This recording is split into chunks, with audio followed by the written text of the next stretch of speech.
family.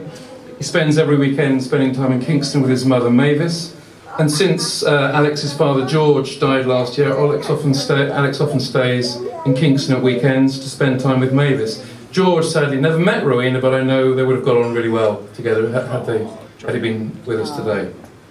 Alex is also a born romantic.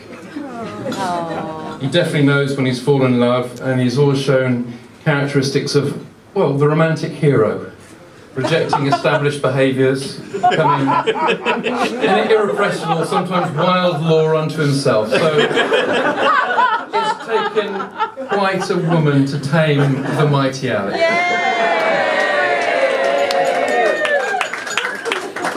In fact, literary critic Northrop Frye that the romantic hero is often placed outside the structure of civilization, and therefore represents the force of physical nature, amoral or ruthless, yet with a sense of power and often leadership that society has impoverished itself by rejecting. So as we can see, Alex as a romantic wild man, this of course was most of the 1990s Alex spent dressed as Rapa Nui, marauding. Anyway, Rowena's a wonderfully calm foil for Alex's wild romantic tendencies that manifest itself in the fact that since they've been together there have been no arguments. Or there hadn't been until last week when Rowena proudly told me they'd had their first argument over whose round of drinks it was. So not only is Rowena tolerant and beautiful, she's intelligent, funny, and also great at preparing haggis. And I was honoured to be invited to Rowena's traditional Burns night supper in January. Indeed, I think I was the first to sample a wonderful tempura of deep-fried Mars bar. Her only flaw, it seems, is questionable taste in men. Anyway, there's only one story that really encompasses the true nature of Alex Leith. His refusal to abide by societal norms, his close relationship with his mother, the essential romantic disposition and love of women's clothing. And this happened in the Christmas 1990. Alex had returned home to Kingston from Barcelona and was staying, of course, at home with Mavis. Alex was due to go up to London in the evening and was drawn to a New Year's Eve party where an ex-girlfriend with whom he was maybe still in love, she was going to.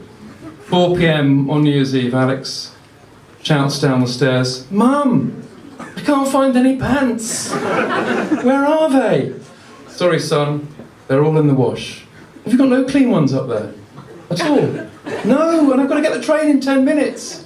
"Okay, son, don't worry, just wear a pair of mine. Just get a pair from the airing cupboard, but just not the frilly ones." So Alex goes to London on New Year's Eve wearing Mavis's knickers, unbound by a conventional sense of gender and wearing his mum's pants. Of course, one thing led to another, and in the morning, after spending some of the night with some girl or other, he quickly dresses and returns to Lewes by train. A couple of days later, before returning to Spain, Mavis confides in her son, "Alex, thanks for bringing the knickers back, but that pair weren't mine." Now, we'll leave that story as it is, but some of you have commented on the speed of the decision to get married. Indeed, when Alex met Rowena last September, the world was a very different place. Yes. And since the world seems to have been turned upside down in 10 short months, I mean, Alex getting married, finally. Last September, David Cameron was still the Prime Minister. Newcastle was still in the Premiership. David Bowie, Terry Wogan and Ronnie Corbett were all still with us. And however much we may like Jeremy Corbyn, I think we all know that Alex and Rowena will still be together long after he's gone. So we can't ask Rowena is what took you so long.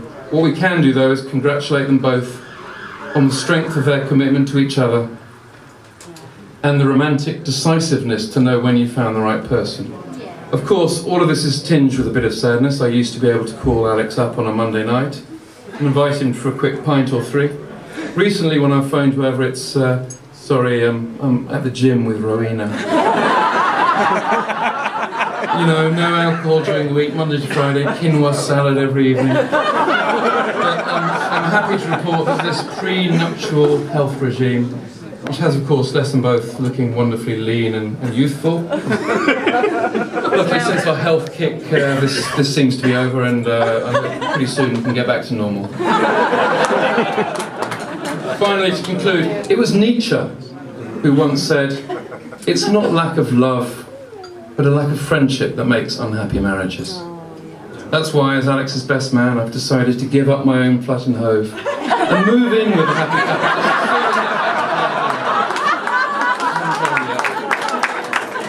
So that's the end of the speech. Just a toast Prosecco to Alex and Rowena. Cheers. Cheers.